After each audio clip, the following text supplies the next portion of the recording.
Hello and welcome to the 156th episode of the hot issue. दोस्तों, आज मैं आपको जो खबर देने जा रहा हूं वो असल में मेरी ही उस खबर की तस्दीक है जो मैंने आपको पहले दी है तुर्की के हवाले से कि तुर्की अब पाकिस्तान में कश्मीर के महाज पर भी अपनी तबाह आजमाई करने जा रहा है। 13 घंटे पहले मीडिया में ये खबर आई है और जिसको मैं कई दिनों से आपको बता रहा हूँ, और उसमें जो खबर आई है वो ये है कि तुर्की की जो ऑर्गेनाइजेशन है सादात, SADAT, सादात, ये एक पैरामिलिट्री ऑर्गेनाइजेशन है। ये अब पाकिस्तान में जो है काम करेगी और पाकिस्तान से लाइन ऑफ कंट्रोल और दूसरे जो भी रास्ते वो बनेंगे अब नए, वहाँ से ये कश्मीर के अंदर जो है जहादियों को भेजने का और कश्मीर के अंदर जहाद को अब हैंडल करने की जो है वो जिम्मेदारी ISI के साथ साथ ये भी करेंगे। लिहाजा ISI और सादात के दरमियान एक इत्तेहाद बन रहा है, एक इत्तेहाद बल्कि बन चुका है और वो अब जॉइंट एक्शन लेंगे कश्मीर के अंदर, ये तय पाया है। दोस्तों, पहले आपको सादात के बारे में बता दूं। सादात जो है ये बनी थी 2012 में और इसको बनाने वाले जो हैं वो ब्रिगेडियर जनरल रिटायर्ड अदनान हैं और उनका पूरा नाम अदनान तनरीवेदी है। अदनान तनरीवेदी जो है ये अर्दोगान के बड़े करीबी हैं। 1990 की दहाई में ये दोनों एक ही इस्लामिक ऑर्गेनाइजेशन जो थी उसके मेंबर थे, अंडरग्राउंड इस्लामिक ऑर्गेनाइजेशन के। और जब इक़्तिदार में आया उर्दुगान तो ये उनके बड़े करीबी जो है वो साथियों में रहे और ये उनके स्पेशल जो है वो सिक्योरिटी एडवाइज़र भी रहे। 15 जुलाई 2016 को जब उर्दुगान के ख़िलाफ़ कू हुआ, बगावत हुई, तो उस बगावत के कुचलने में भी इनका बड़ा किरदार था और उस बगावत के कुचलने के बाद तुर्की की आर्मी में से 80% फौजी अफसरान जो है उनको और जो जनरल्स थे 80% जनरल्स एडमिरल्स जो थे उनको और एयरफोर्स के जो थे मार्शल्स, उनको तुर्की की फ़ौज से जबरी तौर पर या तो रिटायर किया गया या गिरफ्तार किया गया और तकरीबन तमाम अफसर जो थे फ़ौज के उनको तब्दील किया गया और उनकी जगह पे जहादी नज़रिया रखने वाले जो टर्किश फ़ौजी हैं उनको लाया गया, जिनकी सोच नियो नेशनलिस्ट है, यानी नाजीज़ की तरह है। और वो ये समझते हैं कि इस वक्त सबसे बड़ी ज़रूरत वो ये है कि तुर्की जो है उसको, जैसे नाजी जर्मनी पूरी दुनिया पे एक्सपेंशन कर रहा था, इस तरह से तुर्की जो है उसकी खिलाफत उस्मानिया का जो ज़माना था, ऑटोमन एम्पायर का, उसकी जो ग्लोरी है, हालांकि वो ग्लोरी नहीं है, वो गोरी है। आप गोरी के मायने देख सकते हैं गूगल पे, GORY। तो जो उसको ये ग्लोरीफाई कर रहे हैं और इनकी कोशिश ये है कि किसी भी तरीके से जो है वो तुर्की एक दफ़ा फिर इस्लामी दुनिया का लीडर बने, बल्कि सिर्फ इस्लामी दुनिया का लीडर ना बने। अब उन्होंने तय कर लिया है कि वो भारत के अंदर भी कार्रवाइयाँ शुरू करेंगे। साथियों, ये जो गुलाम नबी फ़ाई हैं ये इनके ऑपरेटिव थे ISI के, यहाँ पे अमेरिका में इनकी तंजीम थी, अमेरिकन कश्मीर काउंसिल। और ये बेसिकली अमेरिकन कश्मीर काउंसिल जो थी ये ISI का एक फ्रंट था। 2011 में 3.5 जो है मिलियन डॉलर्स ISI ने इनके अकाउंट में भेजे थे, जो इन्होंने डिक्लेयर नहीं किए और वहाँ से ये पकड़े गए। अमेरिकन FBI ने इनको पकड़ लिया, इन पे मुकदमा चला, इनको सज़ा हुई और इन्होंने जो है वो उनको ग़ालिबन 5 साल सज़ा हुई और उसमें ये साबित हो गया कि ISI जो है उन्होंने इनको पैसे भेजे थे 3.5 मिलियन। तो ये पैसे किस लिए दिए थे ISI ने इनको? ये पैसे इसलिए दिए थे कि US कांग्रेस में और दूसरी जो ऑर्गेनाइजेशंस हैं उनके अंदर इंडिया के ख़िलाफ़ पाकिस्तान को जो बयानिया है कश्मीर के हवाले से, उसके ऊपर राय आमा हमवार करें और लॉबिंग करें। तो अब ये जो है सादात जो है ये करती क्या है? सादात जो है ये एक डिफेंस कंसल्टेंसी है और ये प्रोवाइड करती है सिक्योरिटी पर्सनल, लेकिन बेसिकली ये एक ट्रेनिंग का महकमा है जहाँ पे जहादियों की ट्रेनिंग होती है और ये जहादी फिर तुर्की, सीरिया, लिबिया और अफगानिस्तान और दूसरे ममालिक में भेजे जाते हैं कार्रवाइयाँ करने के लिए। ये जहादी जो सादात के हैं इस वक्त कश्मीर पहुँच चुके हैं। जो मेरी इतला है उसके मुताबिक इनके ऑपरेटिव्स हैं वैली में और उन्होंने आहिस्ता आहिस्ता जो है अब ऑर्गेनाइज करना शुरू कर दिया अपने आप को, क्योंकि पाकिस्तान की जो ऑर्गेनाइजेशन थी वो सारी बेनकाब हो गई और वो सारी पकड़ी गई, उनके लोग गिरफ्तार हो गए, उनके जहादी जो है वो एनकाउंटर्स में मारे गए।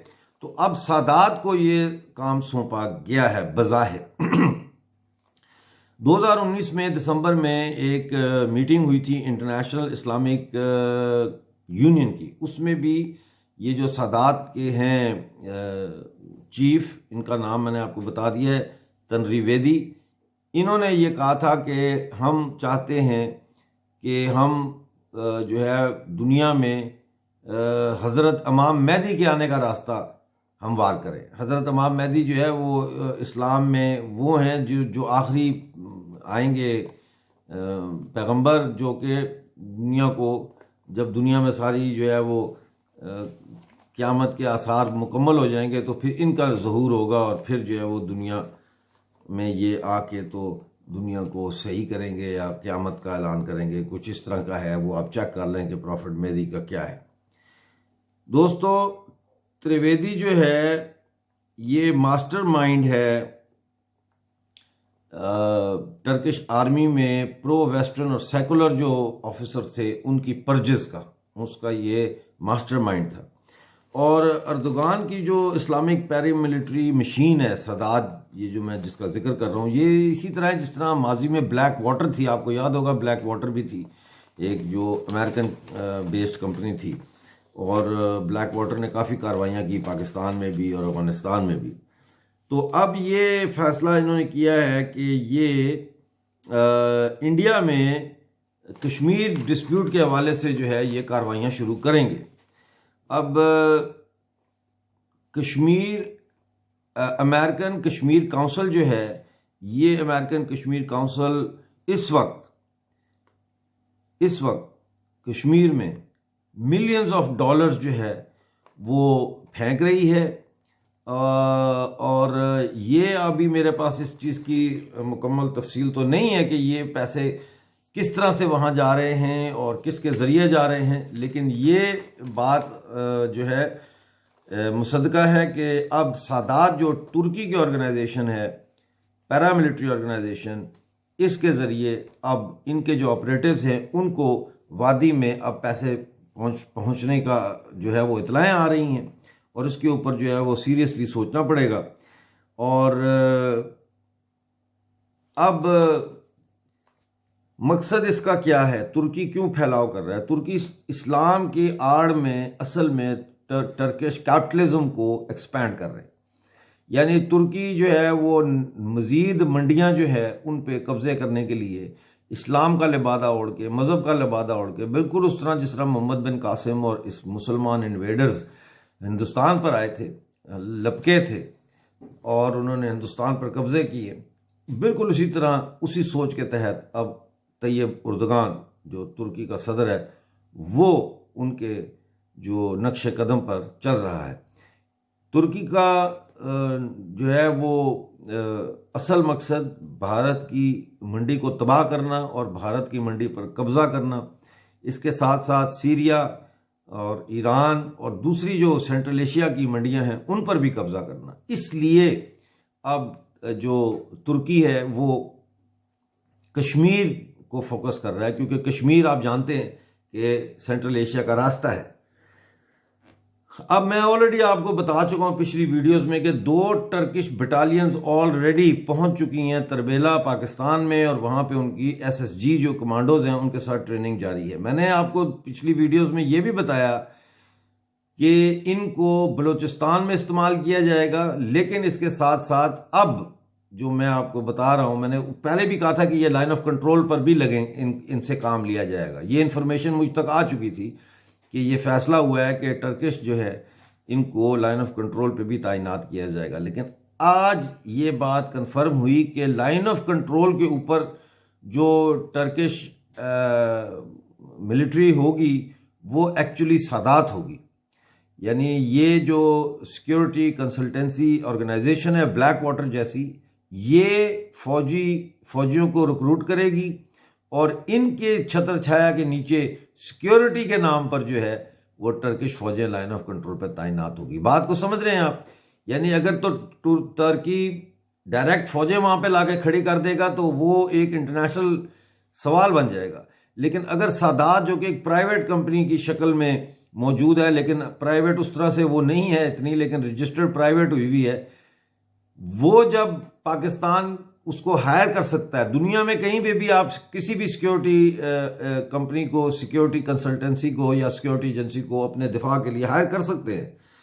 तो ये अब पाकिस्तान की ISI ये दिखाएगी कि हमने ये टर्की की सिक्योरिटी एजेंसी हायर की है और ये जो लोग लाइन ऑफ कंट्रोल पे हैं ये टर्किश सिक्योरिटी की प्राइवेट फर्म के लोग हैं। लेकिन हकीकत में ऐसा नहीं है, हकीकत में ये तुर्क की फौज होगी। दोस्तों साथियों, प्रोग्राम देखने का बहुत शुक्रिया। सब्सक्राइब करें, ज्वाइन का बटन भी दबाएं।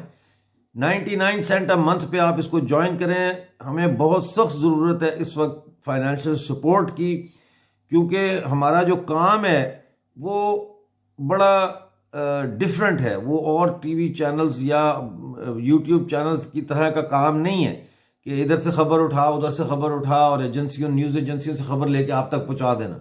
हमारी अपनी इन्वेस्टिगेशन टीम है और हमारी इन्वेस्टिगेशन टीम को कायम रखने के लिए और चलाने के लिए हमें फाइनेंशियल सपोर्ट की ज़रूरत है।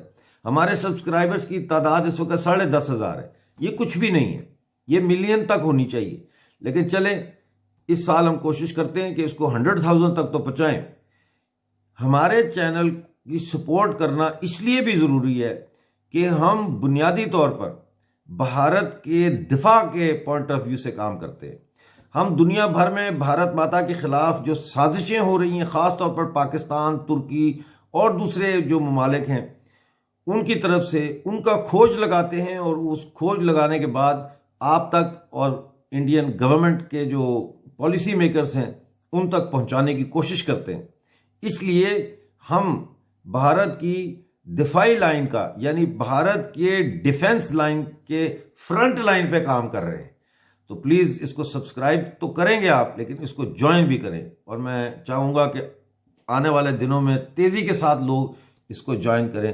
अपनी धरती माता, अपनी मातृभूमि की के दिफा के लिए हम सबको अब एक होना पड़ेगा दोस्तों। Thank you very much. अपना ख्याल रखिएगा बहुत सारा। Thank you.